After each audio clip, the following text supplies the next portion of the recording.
all in the world can see what makes the UN incapable. Unfortunately, this seat in the Security Council, which Russia occupies illegally through backstage manipulations following the collapse of the Soviet Union, have been taken by liars whose job is to whitewash the aggression and the genocide being carried out by Russia. And all the UN actions, either by the Security Council or by the General Assembly, that could have stopped this aggression are shattered by the privilege granted to the aggressor with this seat. Veto power in the hands of the aggressor is what has pushed the UN into a deadlock.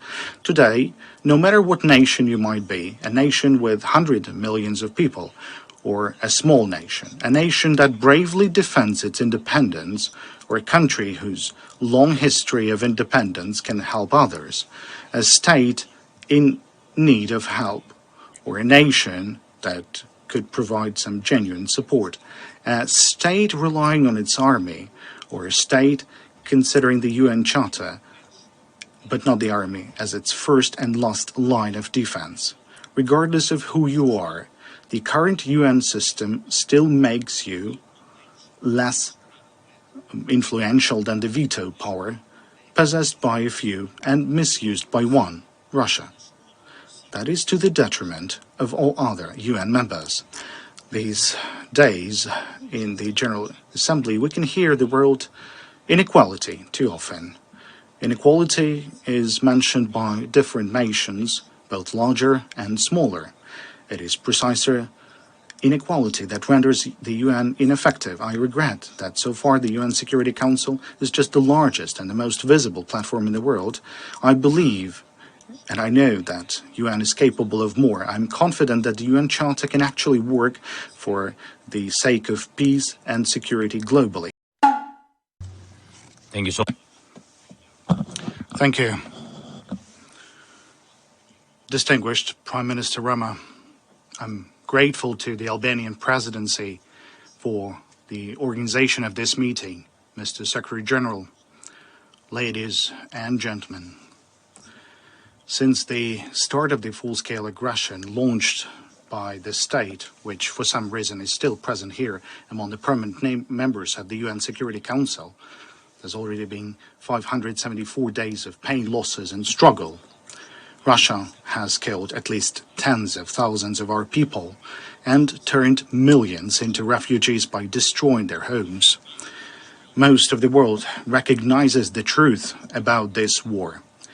It is a criminal and unprovoked aggression by Russia against our nation aimed at seizing Ukraine's territory and resources. But it's not just that.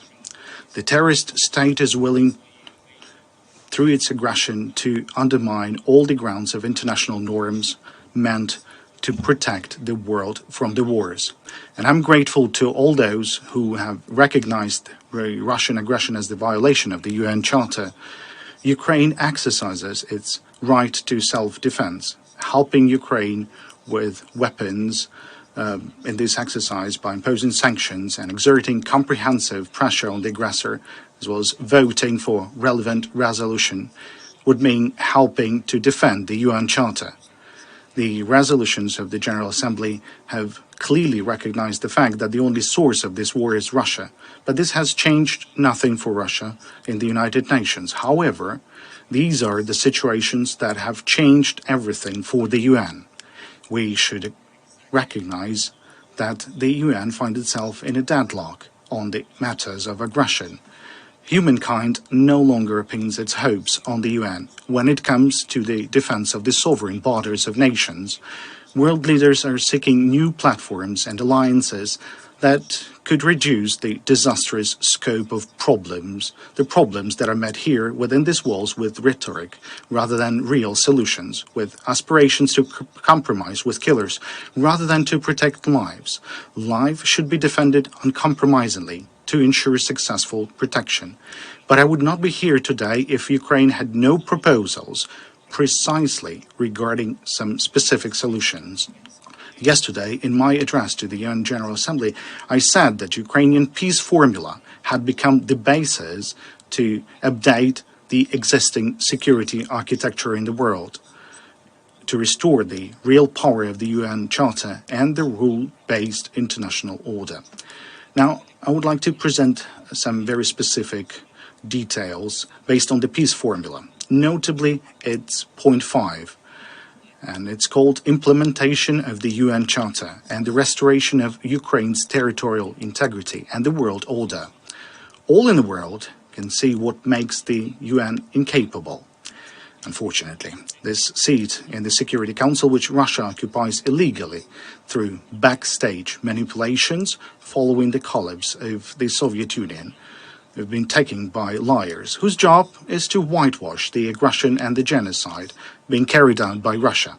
And all the UN actions, either by the Security Council or by the General Assembly, that could have stopped this aggression are shattered by the privilege granted to the aggressor with this seat. Veto power in the hands of the aggressor is what has pushed the UN into a deadlock. Today, no matter what nation you might be, a nation with hundreds of millions of people, or a small nation, a nation that bravely defends its independence, or a country whose long history of independence can help others, a state in need of help, or a nation that could provide some genuine support, a state relying on its army, or a state considering the UN Charter, but not the army, as its first and last line of defense. Regardless of who you are, the current UN system still makes you less influential than the veto power possessed by a few and misused by one, Russia. That is to the detriment of all other UN members. These days, in the General Assembly, we can hear the word inequality too often. Inequality is mentioned by different nations, both larger and smaller. It is precisely inequality that renders the UN ineffective. I regret that so far the UN Security Council is just the largest and the most visible platform in the world. I believe and I know that UN is capable of more. I'm confident that the UN Charter can actually work for the sake of peace and security globally. However, for this to happen, the years-long discussions and projects on UN reform must be translated into a viable process of UN reform. And it should not be only about representation here in the Security Council. The use of veto power, that is what requires the reform. And this could be a key reform.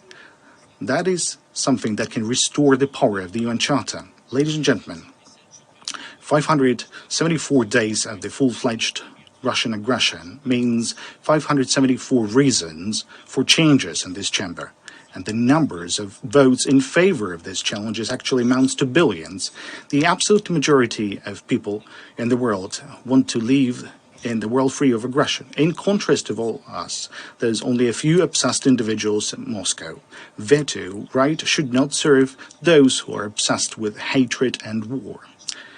What we observe in the United Nations is an increasing support for that idea that in cases of mass atrocities against human rights, veto power should be voluntarily suspended. But we can also observe that Russia will not give up this stolen privilege voluntarily.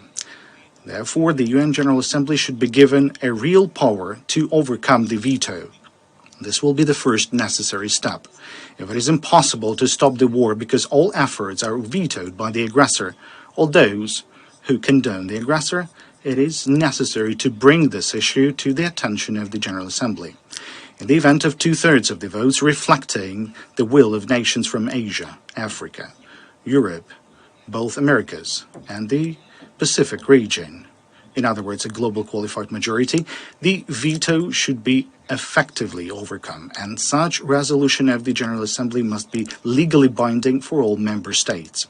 The second step, the UN Security Council must be fully accountable to the nations of the world. I welcome the proposals of various leaders to expand the representation of nations in the Security Council. The composition of the permanent members of the Security Council should reflect the current realities, and justice. Ukraine considers it unjust when billions of people do not have their permanent representation in the Security Council. The African unity must be here permanently. Asia deserves broader permanent representation. It cannot be considered normal when nations like Japan, India, or the Islamic world remains outside the permanent membership of the Security Council. One should take into account the changes that have taken place in Europe, notably that Germany has become one of the key global guarantors of peace and security. This is a fact. Therefore, it is also a matter of fact that Germany deserves a place among the permanent members of the Security Council. Latin America must be represented here permanently, and the Pacific states as well. However, we should not confine our attention to those in top seats only. There is a need to expand the participation and access to the activities of the UN Security Council and its subsidiary bodies for all members of the UN General Assembly who are not recognized as aggressors. At the same time, any participation of the Security Council membership should be suspended for a period of time when such a state resorts to aggression against another nation in violation of the UN Charter. The third step, there is a need for a system to prevent aggression through early response to actions violating territorial integrity and sovereignty of states. It is time to do that. The nations of the world should agree on such a mechanism for responding to aggressions to protect others that everyone would want for their own security. The Russian invasion of Ukraine has shown what can serve such a mechanism. Among other things, powerful sanctions against the aggressor. Not only at a stage when Bucha has already happened, but also at the stage of the build-up of the invasion army. Anyone who wants to start a war should see before their fatal mistake what exactly they will lose when the war would start. The issue of applying such preventive sanctions should be automatically submitted for consideration of the UN Security Council when any member of the UN General Assembly reports a threat of aggression. Ukrainian soldiers now are doing at the expense of their blood what the UN Security Council should do by its voting. They're stopping aggression and upholding the principles of the UN Charter. And now talking about the territorial integrity. This is an element of both the UN Charter and our peace formula that is inextricably linked to the issue of cleaning the territory from the occupiers. Occupation is an inexhaustible source of dynamite under the international rule-based order.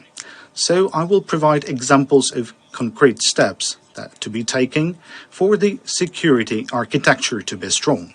Using Ukraine as an example, very specific things, just like Ukrainians. First, complete withdrawal of all Russian troops and military formations, including the Russian Black Sea Fleet or its leaky remnants, as well as the withdrawal of all mercenaries and paramilitary formations of Russia from the entire sovereign territory of Ukraine within our international recognized borders as of 1991. Second, full restoration of Ukraine's effective control over the entire state border and exclusive economic zone, including the Black and Azov Seas, as well as in the Kerch Strait. In fact, only the implementation of these 2 points will result in an honest, reliable, and complete cessation of hostilities.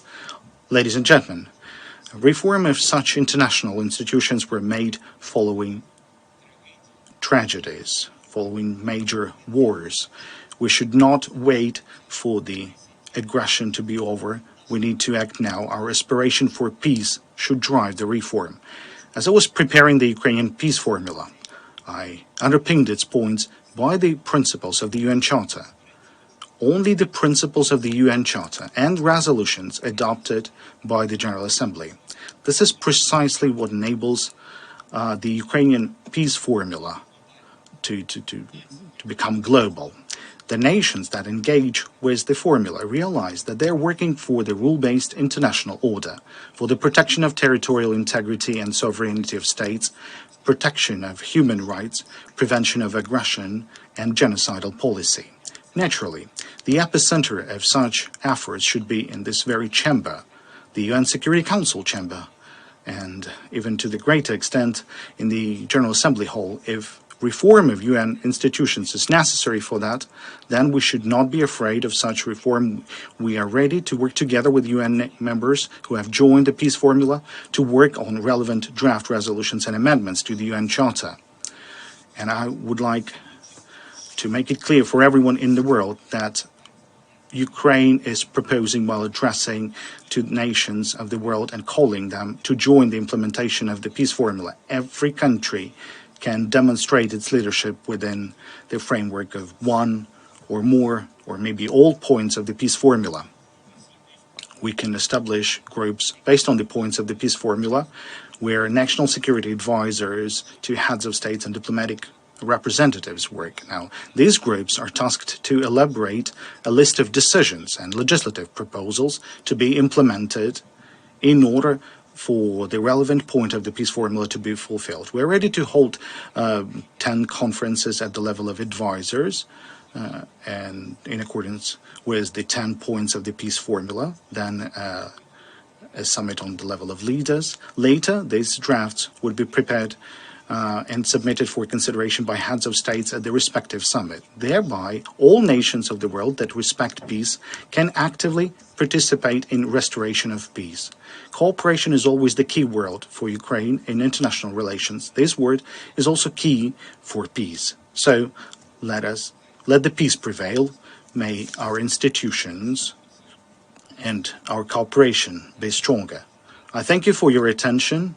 And thank you for the possibility to address you. Thank you for this invitation. Thank you. Glory to Ukraine.